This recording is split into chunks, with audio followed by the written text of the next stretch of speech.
একটু আলোচনা করব। আমাদের একটা পুস্তিকা আছে ছোট্ট, পড়িলে বই আলোকিত হই। তো আজকে আসলে আলোচনাটা সেটাকে কেন্দ্র করে করব। বই নিয়ে আমাদের সমাজে একটা কৌতুক আছে আর কি। কৌতুকটা এরকম, মা তার বালক ছেলেকে নিয়ে মেলায় গেলেন। তো বাচ্চাকে বলছে, তুমি কি কিনবা মেলা থেকে? বললো, আমাকে একটা ক্রিকেট ব্যাট দেন, আমি একটা ক্রিকেট ব্যাট কিনবো। বলো, তারপর একটা ভিডিও গেম কিনবো। একটা ভিডিও গেম তাকে কিনে দেওয়া হলো। আর কি লাগবে বাপ্পি?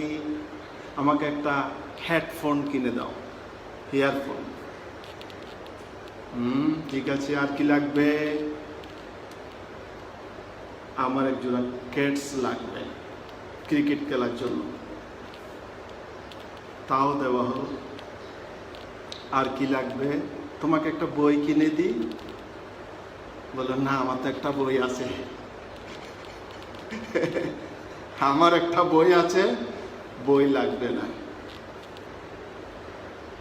তো বই এমন একটা জিনিস, সেটা একটা না, অনেকগুলো থাকলেও আরো অনেকগুলো কিনতে হয়। বই যত কিনে মানুষ, তত মানুষ উদার হয়। অন্যান্য জিনিস কিন্তু মানুষকে কি করে? লোভী করে, লোভী, আরো চায়, আরো পায়, আরো খায়, এই জাতীয়। কিন্তু বই সেটা দেয় না। বই মানুষকে উদার করে, ত্যাগী করে। যে মানুষ যত বেশি বই কিনে, সে তত বেশি উদার। তো এই যে বই, আমাদের প্রত্যেকে আমরা বই পড়ি আর না পড়ি, অন্তত বই তো ধরে দেখেছি। আর এই বই, আমরা যেটা বলছি, বই হচ্ছে দুই প্রকার। একটা হচ্ছে পরীক্ষার বই, আর একটা হচ্ছে শিক্ষার বই। পরীক্ষার বই আমরা পড়ি কারণ পরীক্ষার বই হচ্ছে অর্থ সম্পদ অর্জনের জন্য কিছু শিক্ষার দরকার হয়।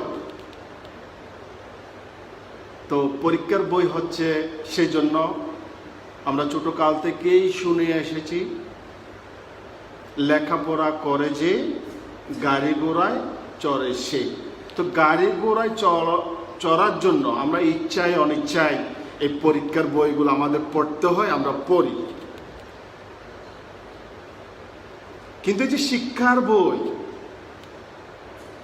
শিক্ষার বই কিন্তু সবাই পড়ে না।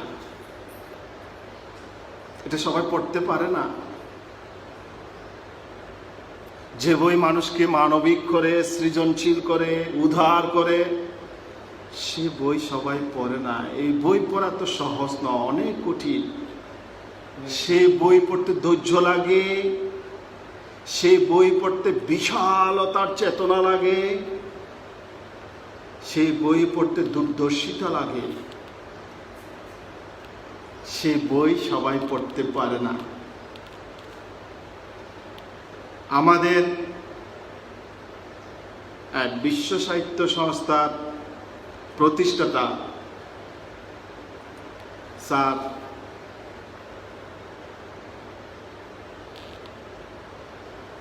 আব্দুল্লাহ সাইদ স্যার বলেছেন,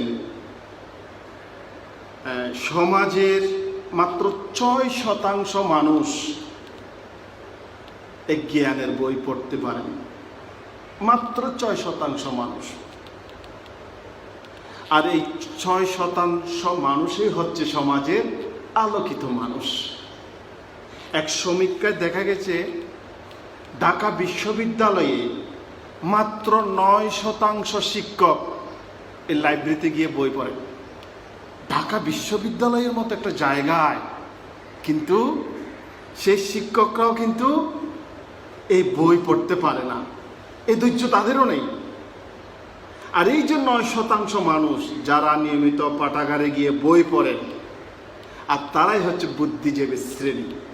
তারা নিয়মিত লেখেন, তারা নিয়মিত গবেষণা করেন, টক শোতে কথা বলেন, সরকারের সমালোচনা করেন, সংস্কৃতি নিয়ে কথা বলেন। এই মাত্র 9% শিক্ষক নাই। তো এই যে বই, যদি মানুষকে আসলে সত্যিকার মানুষ হতে হয়, বই তাদের পড়তে হয়, কোনো বিকল্প নেই। তো আমাদের সমাজে 4 শ্রেণীর মানুষ বসবাস করে: শ্রমজীবী, ব্যবসায়ী, পেশাজীবী, বুদ্ধিজীবী।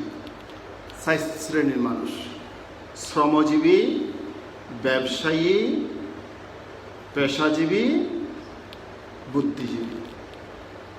তো শ্রমজীবী মানুষ রিক্সা চালায়, শ্রমিক, কৃষিকাজ করে, দৈনিক লেবারি করে। তাদের ইচ্ছে কিন্তু একটাই, সারাদিন গতর খেটে পেট ভরে দুটো খাওয়া। এর বাইরে তাদের আর কোনো ইচ্ছা আকাঙ্ক্ষা নেই। বই তাদের জন্য বিলাসিতা। তারা বলে, আমরা গরিব মানুষ, বই পড়ার সুযোগ কই, আমরা বই পড়ে কি করব? তো দেখা গেল তারা গরিব কারণ তারা বই পড়েনি। এই জন্যই তারা গরিব, বই পড়ে না, এই জন্যই তারা কি হচ্ছে, দরিদ্রতা থেকে তারা মুক্তি পাচ্ছে না। কিন্তু দেখা গেল কি, যারা বই পড়েছে, একসময় দরিদ্র ছিল, দলিত সম্প্রদায় ছিল, বই পড়ার ফলে তাদের উন্নতি হয়েছে। এখন তো আমরা দেখছি হিজড়া সম্প্রদায় খবর পাচ্ছে, বই পড়ে সে জ্ঞান অর্জন করেছে। মেহতো সম্প্রদায় জাতিসংঘে কাজ করছে এখন, বই পড়ে। তাহলে সে যদি বলতো আমার গরিব মানুষ বই পড়ে কি করব, তাহলে সে জাতিসংঘে যেতে পারতো না। তো দারিদ্রতা থেকে মুক্তি পেতে হলে বই পড়তে হবে। আমি গরিব, বই আমাকে কি করবে, তাহলে পরিবর্তন আসবে না। পরিবর্তনের জন্য বই দরকার। আরেকটা হলো ব্যবসায়ী সম্প্রদায়। ব্যবসায়ী সম্প্রদায় তারা যুগ উপযোগী সিদ্ধান্ত নিয়ে, মেধা খাটিয়ে, অনেক পরিশ্রম করে তারা কিন্তু অর্থ উপার্জন করে। আমরা তাদের বাহ্যিক আবরণটা দেখি, কিন্তু তাদের যে ভেতরে পরিশ্রম, কষ্ট, এগুলো কিন্তু আমরা দেখি না। তো ব্যবসায়ী সম্প্রদায়ের মধ্যে তাদের ব্যবসায়িক কারণে, বিভিন্ন কারণে তারা পত্র পত্রিকা পড়েন, যদিও সেই আলোকিত হওয়ার বই সেটা পড়ার সুযোগ তাদেরও হয় না, পড়ে না। পেশাজীবী যে মানুষগুলো আছে, সরকারের আমলা কর্মকর্তারা, তারা সরকারের নির্দেশনা পালন করেন, মানুষকে বিভিন্ন সেবা দিয়ে থাকেন। সেখানেই আসলে এই যে জ্ঞানের বই পড়ার প্রবণতা খুবই কম। যদি তারা নিয়মিত এই যে জ্ঞানের বই পড়তেন, তাদের আচরণে, তাদের কর্মের দক্ষতা অনেক বেড়ে যেত, তাদের আচরণে পরিবর্তন হতো, কিন্তু তারা সেটা করে না। আর বুদ্ধিজীবীরাই কেবলমাত্র এই নিয়মিত বই পড়েন। যারা লিখছেন নিয়মিত, যারা শিল্প, সাহিত্য, সংস্কৃতির পরিবর্তনের কথা বলছেন, যেখানে অনিয়ম হচ্ছে সেখানে নিয়মের কথা বলছেন। এই যে এখন সিআরবিতে হাসপাতালের বিরুদ্ধে আন্দোলন করছেন, কারা করছেন? সেখানে কি পেশাজীবীরা আছে, শ্রমিক আছে, ব্যবসায়ীরা আছে? না, বুদ্ধিজীবী সম্প্রদায়রা সেখানে আন্দোলন করছেন। কেন আন্দোলন করছেন? এই যে সিআরবি হচ্ছে চট্টগ্রামের ফুসফুস। বলা হচ্ছে আপনি যদি এই যে সেরাগি পাহাড়ে যদি টেম্পারেচার 38 ডিগ্রি হয়, আপনি সিআরবিতে পাবেন 36 ডিগ্রি। সেখানে সবসময় 2 ডিগ্রি টেম্পারেচার কম থাকে, কারণ এখানে বিভিন্ন গাছপালা আছে, গাছের জায়গাটাকে কি করে, শীতল রাখে। আর সেই জায়গায় এখন বলা হচ্ছে হাসপাতাল। কেন হাসপাতাল করার জায়গার কি অভাব আছে নাকি?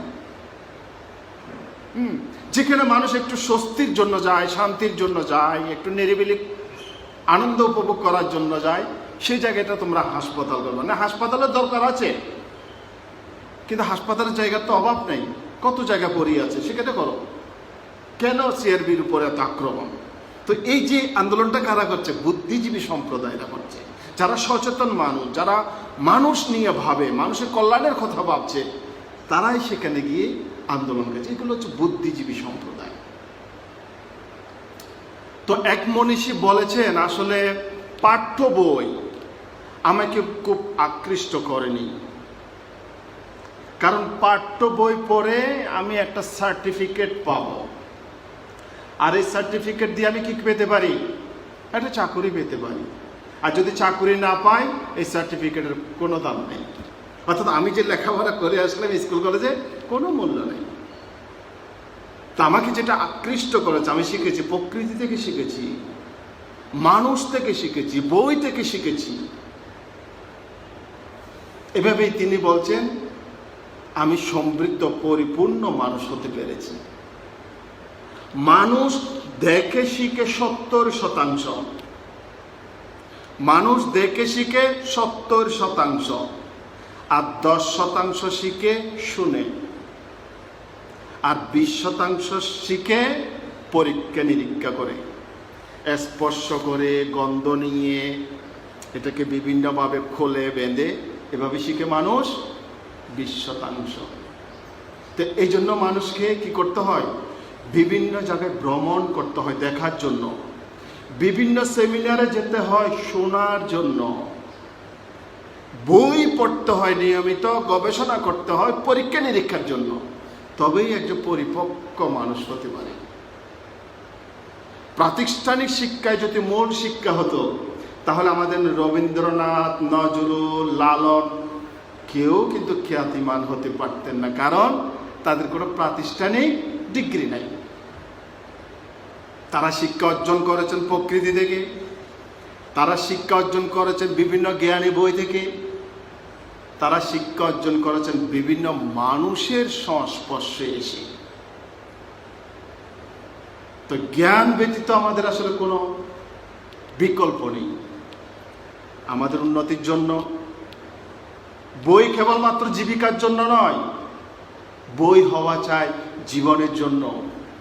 আপনি কি করছেন সেটা শিক্ষা নয়, আপনি কি শিখেছেন সেটাই হচ্ছে শিক্ষা। তো এখন এই যে শিক্ষা, এই যে বই, কোটি কোটি কোটি কোটি বই আছে বাজারে, কোন বই আপনি পড়বেন? আপনি কিভাবে বুঝবেন কোন বইটা আপনার সত্যিকারের কল্যাণে আসবে? পতা বিরোধী লেখক হুমায়ুন আজাদ, ডক্টর হুমায়ুন আজাদ এক কবিতা সুন্দর করে লিখেছেন, যে বই জ্বালায় ভিন্ন আলো, তোমায় শেখায় বাসতে ভালো, সে বই তুমি পড়বে।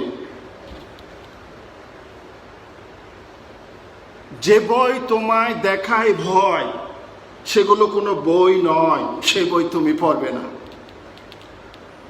যে বই তোমায় অন্ধ করে, যে বই তোমায় বন্দি করে, সে বই তুমি ধরবে না।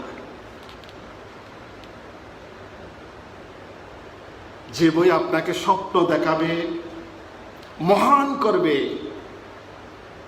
আলোর পথ দেখা, সে বই পড়তে হবে। আনন্দ দিবে, সে বই পড়তে হবে। যে বই আপনাকে ভয় দেখাবে, বন্দি করবে,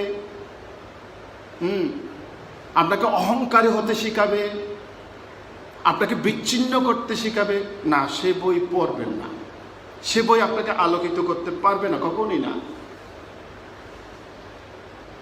যে বই আপনাকে উত্তেজিত করে, হিংসাত্মক করে, না, সে বই কখনো আপনাকে মানবিক মানুষ হওয়ার শিক্ষা দিতে পারবে না। বই পড়তে হবে আনন্দের জন্য, শিক্ষার জন্য, ভালোবাসার জন্য।